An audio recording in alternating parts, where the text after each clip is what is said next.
Are we on Facebook? It will be in 30 right. seconds. Close the door here. You coming in? Yeah. You staying out? Coming in. All right. My guess is Felicia will come in and make noise, so keep that in mind if she does. All good. We're going to do 2 quick ones. We're going to be quick. No rush. Where Mary Beth has to get out of here too. Exactly. I promised her she'd be out of here. I'm like, oh,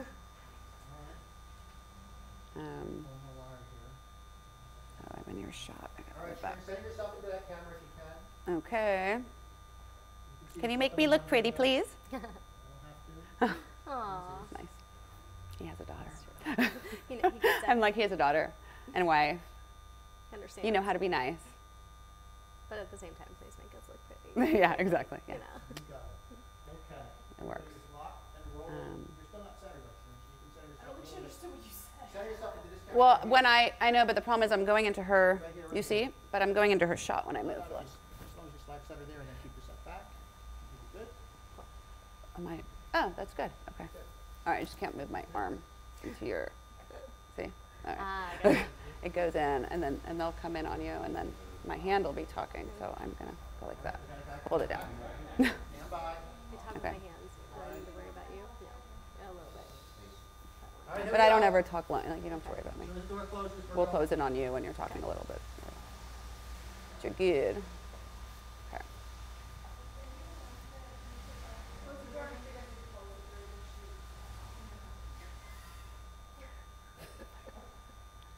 All right, go ahead, Shereen. All right.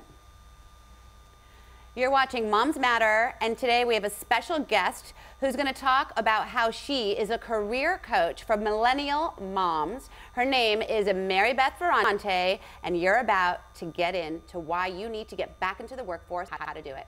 Welcome to our show today. Thank you so much. I'm so happy to be here. I am so excited to see you are the only person I know who is doing what you're doing. You are really trying to...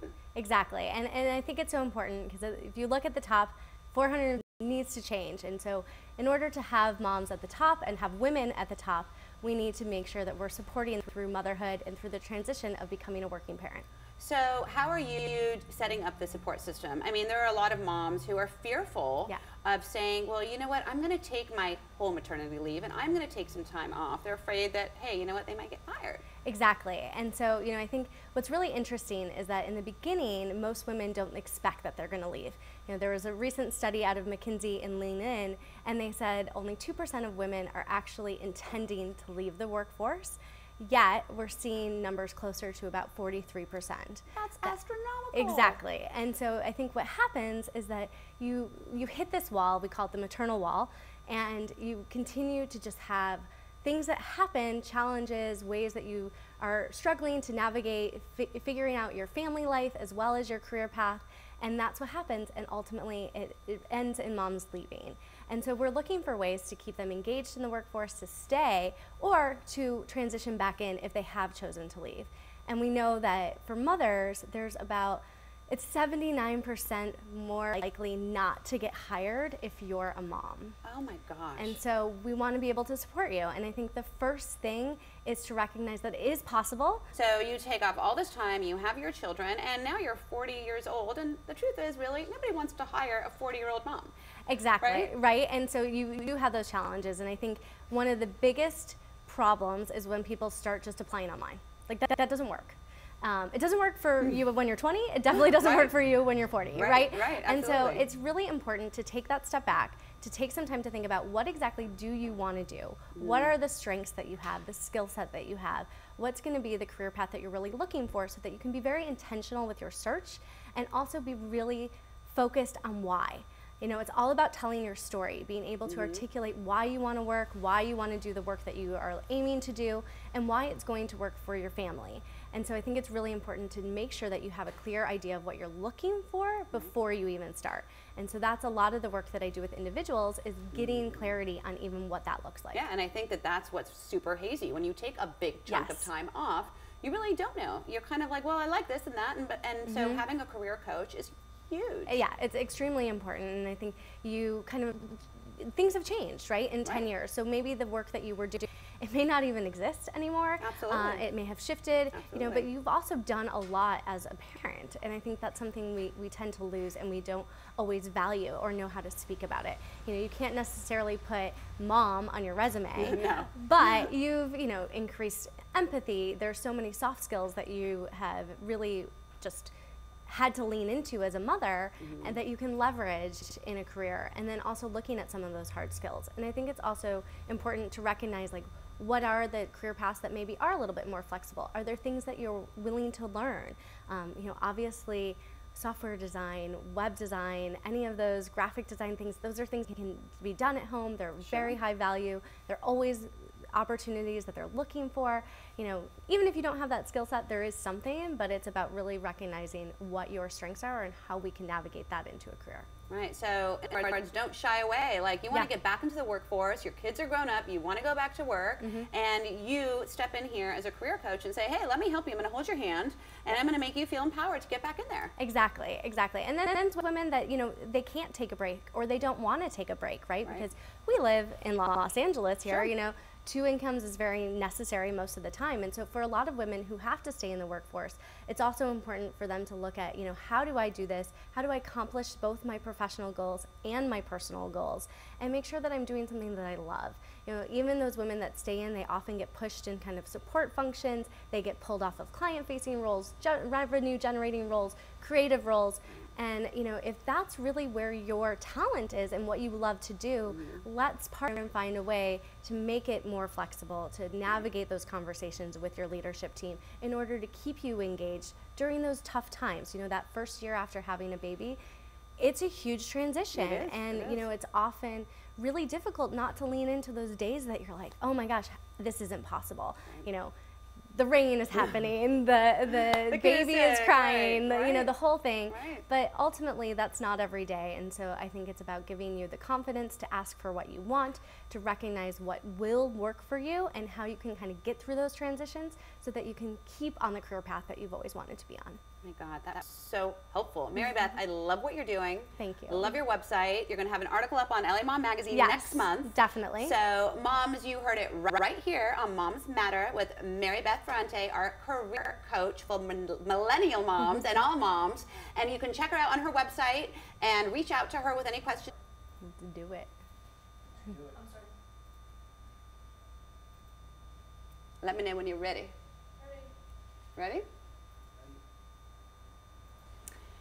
Have you ever thought about going back to work or keeping your job after having your kids? On Moms Matter today, we have Mary Beth Ferrante, a career coach who's going to give us tips on how to break down the maternal wall and how to get back in the workforce. Thank you so much for joining us today. Thanks so much for letting me be here, Sharon. I'm excited to talk to you. I mean, you are just a vast array of knowledge, and what you're doing, you're talking not just moms on how to get back, but you're also talking to the employers on giving them the space they need and to break down the maternal wall. Tell us about the maternal wall. I love that. Exactly. So, you know, we're always talking here about the glass ceiling, but I think it's so important to recognize that before we even get to the glass ceiling and have to fight that good fight, we've got to leap over that maternal wall first. And so ultimately what happens is when a woman has a baby, there is what's called the motherhood penalty. And so oftentimes with the birth of a child and subsequent children, you find yourself getting pushed further and further away from your career goals. That means less money, less opportunity, less promotions. Mothers are 50% less likely to be promoted in the workforce. And so there's so much kind of what we now know as a term of microaggressions that happen over and over and over again in this unconscious bias towards motherhood that we end up just really burning out. And it's insane to think that if you just spend 5 years out of the workforce, it's about $600,000 in lost potential income. That's insane. It's a huge number. You know, you're looking at your salary, your potential to grow, your benefits, and, you know, 401k packages, things like that that really add up. And so it's so important to think about, you know, when you're running the numbers, which we all go through that. Can we make it work? Can I stay home? And it's not just about your salary against daycare or, you know, hiring a nanny or building that village that you need to enable you to work. But it's all about future potential and earnings and where you can go in your career growth. And so I think it's really important that we recognize what's actually happening and that the pay gap and the leadership gap yes, it's a challenge for all women, but it really starts to differentiate us when we start to have babies. And what's really even more crazy is that fathers tend to actually get a bump in salary when they have a child. And so they start to grow their careers. That is just unbelievable. Yeah, and so I mean, what's your advice to moms who, you know, so many of us will have a baby and just need a little bit of time and want to get right back in there. Exactly. And we're fearful. We're fearful that, you know what, we're going to have to leave to pick up our kids from daycare or from school or whatever. And how do you even start the conversation with your, you know? That's the thing. It's just about starting to open up those lines of communication, right? I think that's one of the more challenging things. We've been taught, many of us, as we've grown up, to work hard, put our heads down, just, you know, show them great product and we'll be promoted. And there's a lot, we lose that ability to advocate for ourselves, to speak up. And so that's what we're really trying to help women do and help new moms do, is figure out what do they need, because everyone's story is a little bit different, right? You know, you go through the traumatic experience of having a child, right? It's not minor, and so, you know, not only do you need to heal your body, but you also need to think about, you know, what do I want in my future? And I think we're so conditioned to hear that, you know, your brain's going to change, your priorities are going to change, and yeah, of course, your kids become so number one. Of course. But that doesn't mean that your career goals just vanish, no, you know, of course not. Absolutely. And that you suddenly are less smart or intelligent or, you know, less creative. And so I think it's really important for us to stand back a little bit, think about what would work. You know, how can I navigate this first couple years when my children are really young, and, you know, understand what it is that I need to feel supported, whether that's building your village, because we all know we need that village of support. It takes a village, absolutely. Yeah, you're gonna need help, whether it's daycare, nanny, you know, family that's helping you. Right. If you want to continue a career, you do have to start to build that. So that's where we really start, is like, what are the things that you need in terms of support? And then looking at your employer, what are the opportunities that you have to ask for flexibility, to negotiate some remote work, or to, you know, maybe take a hiatus from traveling for a little bit, but it doesn't have to be permanent. And I think that's what happens, is we ultimately think that these changes have to be permanent, and often they only are a few months, right? After you come back from leave, and hopefully your employer is giving you some sort of leave, a whole other issue that we could talk about too. But if you are getting leave, knowing that even when you do come back, it's going to be a transition in figuring out how to be a working parent after your first child and after subsequent children, because it only gets a little bit more challenging. I mean, you have 4, you know exactly how it goes. And so I think being able to understand what it is that you want, how to ask for it, how to facilitate those conversations, and to recognize that it's not permanent. It only needs to be a temporary. Huge. And that's where you come in as a career coach, and you really help navigate all of that for moms and empower them and help them. And I love what you're doing. I think it's so important. Yes, I know. It's amazing, and we're working with individuals and with employers. So we're coming at it from both angles to help facilitate those conversations, to help, you know, people recognize what the maternal wall is, that there is this unconscious bias that's hitting women, and it's not, you know, it's not misintentioned or negative. You know, most people are very well-meaning. They think, oh, you're a new mom, I don't want to, you know, ask you to do more. I don't want to, you know, invite you to this networking event because I know you have to go home and be with your kids. But it's really recognizing that, you know, every mom should have a choice. Absolutely. And you need to ask her. And also looking at how you can navigate, if you have a partner at home, you know, figuring out that second shift, right? You know, how do you balance working late evenings, and is there an opportunity for you guys to switch off so that you both can be the ones that stay late at a couple nights or go to that networking event, or, you know, prioritize your career. It doesn't have to be every night. No. So there's a way to make it happen, and there's a way to make everyone happy. Exactly. And make it all flow. And make it all flow. Love exactly. it. Thank you so much You're again welcome. for joining us on the show. Yes, of Look course. forward to Happy having to you be again here. next time. Thank you. You saw it right here on Moms Matter, how to break down the maternal wall and get back to work, and to advocate for yourself, moms. Get out there and advocate for yourselves. We'll see you next time on Moms Matter.